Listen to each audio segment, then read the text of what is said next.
Mafia Vijay Mishra इस वक्त jail में बंद है। दुष्कर्म के मामले में सजा हो चुकी है। विजय का बचपन मजदूरी के पैसों से हंडिया के खपटिया गांव में कटा। 1976 में ग्रेजुएट होने पर सरकारी नौकरी के सपने देखे, लेकिन आर्थिक तंगी रास्ते की रुकावट बन गई। सपने बड़े थे, इसलिए विजय हंडिया छोड़कर भदोही आ गया। यहाँ अब्बू नाम के कालीन एक्सपोर्टर के साथ काम किया। काम तेज था, इसलिए अब्बू के साथ बड़े कारोबारियों और स्थानीय नेताओं के साथ उठना बैठना हो गया। विजय को इसका फायदा भी मिला। उसने अपना पेट्रोल पंप खोल लिया। इस दौरान नेताओं के साथ संपर्क बढ़ा तो खुद राजनीति में आने का मन बना लिया। ये वो वक्त था जब भदोही की राजनीति में ठाकुर उदयभान सिंह उर्फ डॉक्टर बड़ा चेहरा था। उनका मुकाबला करने के लिए ब्राह्मण नेताओं ने विजय को मैदान में उतारा। विजय मिश्रा ने भी उदयभान के खिलाफ ताल ठोक दी। खुले मंच से ललकारते हुए कहा, अगर आप सबका साथ मिलेगा तो उदयभान क्या, इलाके में किसी ठाकुर को पनपने नहीं दूंगा। इस जनसभा के बाद विजय का नाम बड़े ब्राह्मण नेताओं में आने लगा। साल 1980 में बसपा सरकार में मंत्री रहे रंगनाथ मिश्रा के बड़े भाई की हत्या हुई। इसका आरोप विजय पर लगा। इस वक्त तक विजय का रसूख इतना बढ़ गया था कि मामला कोर्ट पहुंचने से पहले ही रफा दफा हो गया। 1984 में विजय कांग्रेस नेता कमलापति त्रिपाठी के संपर्क में आया। 1990 में ब्लॉक प्रमुख बन गया। समय बीता। 1999 में पूर्व विधायक उदयभान सिंह को उम्र कैद की सजा हो गई। इससे विजय का रास्ता साफ हो गया। ब्लॉक प्रमुख रहते हुए विजय ने जिला पंचायत सदस्य का चुनाव भी जीत लिया। अपने बढ़ते रुतबे के चलते मुलायम सिंह यादव का खास हो गया। साल 2002 में सपा से विधायकी का टिकट लिया। अपने साथ ही हंडिया और मिर्जापुर के सपा कैंडिडेट्स को भी जितवाया। इसी विधानसभा चुनाव में विजय पर उनके विरोधी गोरखनाथ पांडे के भाई की हत्या का आरोप लगा। विधायक बनने के साथ ही विजय के पावर और अपराध दोनों का स्तर बढ़ता गया। 2005 तक विजय पर 20 मुकदमे दर्ज हुए। विजय को जानने वाले बताते हैं कि उसका दिमाग इतना तेज था कि उसे 1500 लोगों का फोन नंबर मुंह जुबानी याद था। कहा जाता है कि राजनीति में विजय मिश्रा का कद इतना बड़ा था कि सीएम तक उसे अपना दुख बयां करते थे। अपने रसूख के चलते ही उसने कई कोठियां भी खड़ी कर ली थी। जुर्म के कई चेहरे होते हैं, कुछ आंखों के सामने नजर आते हैं तो कुछ पर्दे के पीछे से चाल चलते हैं। माफिया विजय मिश्रा भी राजनीति के मुखौटे तले अपराध की जड़ें फैला रहा था। जो उसे चुनौती देता वो उसे रास्ते से ही हटा देता था, भले ही वो राज्य सरकार का मंत्री ही क्यों ना हो। विजय मिश्रा की सपा से वफादारी कहीं न कहीं मायावती को चोट पहुंचा रही थी।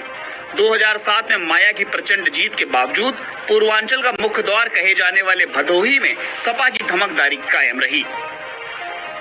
साल 2009 में माया ने भदोही के रण को आखिरकार जीत ही लिया।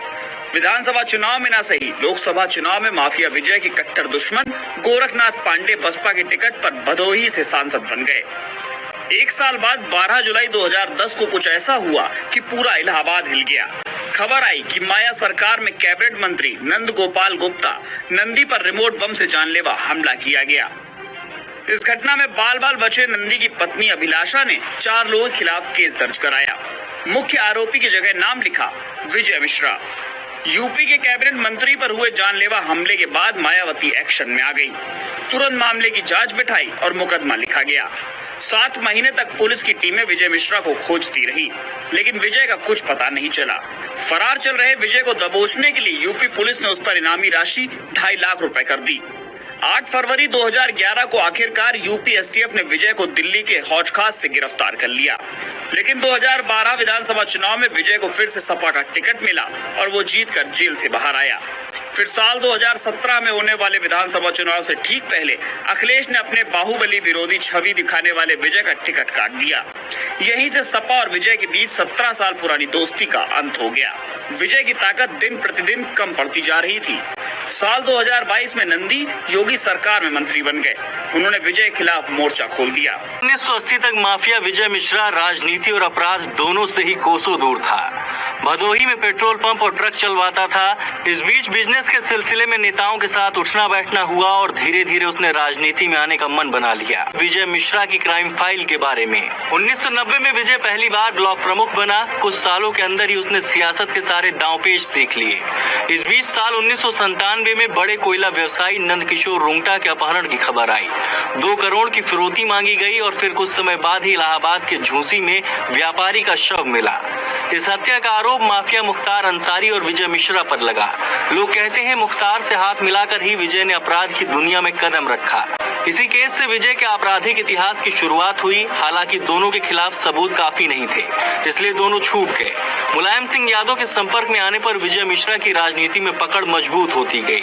2002 में भदोही सीट से बीजेपी के गोरखनाथ पांडे के सामने विजय मिश्रा ने चुनाव लड़ा। वोटिंग के दौरान हंगामा हुआ और गोरखनाथ पांडे के भाई रामेश्वर की हत्या हो गई। इसका आरोप भी विजय मिश्रा पर लगा। कोर्ट में केस चला, लेकिन माफिया बरी हो गया। इसके बाद गोरखनाथ पांडे के एक रिश्तेदार जो विजय के खिलाफ कानूनी लड़ाई लड़ रहे थे, उनकी भी हत्या हो गई। इसका आरोप भी विजय मिश्रा पर ही लगा। यूपी की सियासत में एक समय माफिया विजय मिश्रा का कद इतना बड़ा था कि लोग उससे नजरें नहीं मिला पाते थे। सिर पर मुलायम सिंह यादव का हाथ था, इसलिए लोग उससे डरते भी थे। विजय मिश्रा के भौकाल की कहानी। साल 2009 में भदोही सीट पर उपचुनाव होना था। मायावती ने विजय को बसपा में आने का ऑफर दिया, लेकिन मुलायम का खास होने के नाते उसने ऑफर ठुकरा दिया। इसके तुरंत बाद ही विजय की क्राइम फाइल खुल गई और गिरफ्तारी के लिए पुलिस विजय को तलाशने लगी। इस बीच मुलायम सिंह की एक जनसभा में जब विजय को गिरफ्तार करने पुलिस पहुंची, तो विजय ने मुलायम सिंह से अपनी जान बचाने की गुहार लगाई। इसके बाद मुलायम सिंह विजय को अपने हेलीकॉप्टर में बैठाकर साथ ले गए और पुलिस ये सब देखती रह गई। 8 फरवरी 2011 को विजय ने दाढ़ी बढ़ाए हुए वेश में दिल्ली में सरेंडर कर दिया। साल 2012 में जेल के अंदर से ही विधायकी का चुनाव जीता और 5 महीने बाद अगस्त 2012 में विजय को जमानत मिल गई। कहते हैं रिहाई का फैसला आने के बाद हजारों गाड़ियों का काफिला विजय को लेने के लिए नैनी जेल के बाहर पहुंचा था। जेल से आने के बाद विजय अपनी छवि को लेकर बेहद संजीदा था। दरियादिली दिखाने के लिए अक्सर गरीबों के लिए सामूहिक भंडारा कराता, पत्रकारों को साधने के लिए स्पेशल लंच पार्टी रखता। इस पार्टी में 50,000 रुपए किलो वाली गुच्छी की सब्जी चर्चा में रहती। माफिया विजय मिश्रा ने अपने पूजा पाठ के लिए भी खूब सुर्खियां बटोरी। कहते हैं जब भी कोई बड़ा नेता उससे मिलने पहुंचता तो वो उसका स्वागत फूल माला से नहीं बल्कि सोने की चेन पहनाकर करता। अक्टूबर 2020 तक विजय पर दर्ज मुकदमों की संख्या 73 हो चुकी थी। माफिया कमजोर पड़ चुका था। इस बीच काशी की रहने वाली एक गायिका ने माफिया विजय, उसके भतीजे मनीष मिश्रा और बेटे विष्णु मिश्रा पर भदोही के गोपीगंज थाने में गैंगरेप का केस दर्ज कराया। आरोप लगाया कि जब 2014 लोकसभा चुनाव में वो विजय की बेटी सीमा मिश्रा के प्रचार में एक ऑर्केस्ट्रा प्रोग्राम में आई थी, तब विजय मिश्रा ने उसे घर बुलाया। वहीं पर तीनों ने उसके साथ रेप किया। पीड़िता ने एक वीडियो कॉल का स्क्रीनशॉट और अश्लील चैट के सबूत भी पुलिस को सौंपे, जिससे विजय की काफी छीछालेदर हुई। योगी का बुलडोजर और पुलिस दोनों उसके पीछे पड़ गए, लेकिन विजय कहाँ है, किसी को कुछ नहीं पता था विजय मिश्रा की क्राइम फाइल के बारे में।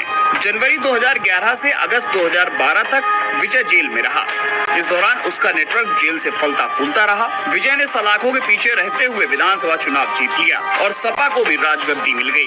अखिलेश सीएम बने और महज 5 महीने के अंदर विजय भी रिहा हो गया। फिर 2 साल बाद लोकसभा का चुनाव आ गया। सपा ने उसकी बेटी सीमा मिश्रा को भदोही से टिकट दे दिया। 2014 के चुनाव में बेटी के लिए विजय ने जमकर प्रचार किया कि उसके साथ गैंगरेप हुआ था। पीड़िता ने कहा कि मेरे परिवार में माँ बाप और एक छोटा भाई है। अगर मैं घर में किसी को बताती तो सभी परेशान हो जाते। ये भी हो सकता था कि विजय मिश्रा मेरे घर वालों को नुकसान पहुंचाता। यही वजह थी कि मैं चुप रही। लेकिन विजय मिश्रा यही नहीं रुका। उसने 2015 में मुझे कॉल कर फिर प्रयागराज बुलाया और फिर रेप किया। विजय पर गैंगरेप के एफआईआर दर्ज हुए 16 दिन बीत चुके थे, लेकिन उसका कोई अता पता नहीं चला। 5 नवंबर 2020 को बाहुबली विधायक के प्रयागराज स्थित आलीशान घर पर आखिरकार योगी सरकार का बुलडोजर चल ही गया। माफिया विजय मिश्रा पर 28 अक्टूबर 2020 को पहली बार गैंगरेप का केस दर्ज हुआ। ये वही तारीख है जिसके बाद से माफिया के साम्राज्य पर सरकार ने नकेल कसनी शुरू की। विजय गैंग पर एक्शन की कहानी। गैंगरेप मामले में एफआईआर होने से लेकर विजय को सजा मिलने तक योगी सरकार ने उसकी 80 करोड़ से ज्यादा की संपत्ति कुर्क की है। सिर्फ विजय ही नहीं बल्कि उसके बेटे विष्णु, बेटी सीमा, बहू रूपा और गैंग के कई लोगों के खिलाफ भी कार्रवाई हुई। माफिया को सजा मिलने के 16 दिन बाद उसकी बेटी पर कार्रवाई हुई। प्रशासन ने लालापुर गांव में सीमा मिश्रा की 23 करोड़ 20 लाख की संपत्ति जब्त की।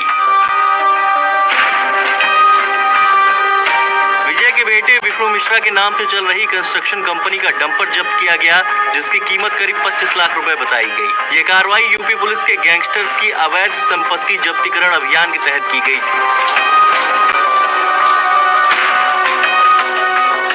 प्रयागराज के जार्जटाउन इलाके में विजय के भतीजे सतीश मिश्रा की 2 मंजिला कोठी कुर्की गई। इसकी कीमत करीब 8 करोड़ 25 लाख रुपए थी। इसी तरह अल्लापुर इलाके में विजय के भतीजे मनीष मिश्रा का 8 करोड़ 30 लाख रुपए वाला आलीशान मकान सील किया गया। माफिया विजय मिश्रा के सभी करीबियों पर गलत तरीके से संपत्ति अर्जित करने का आरोप है। पूर्व विधायक की बहू का लखनऊ में 11 करोड़ का फ्लैट सील किया गया।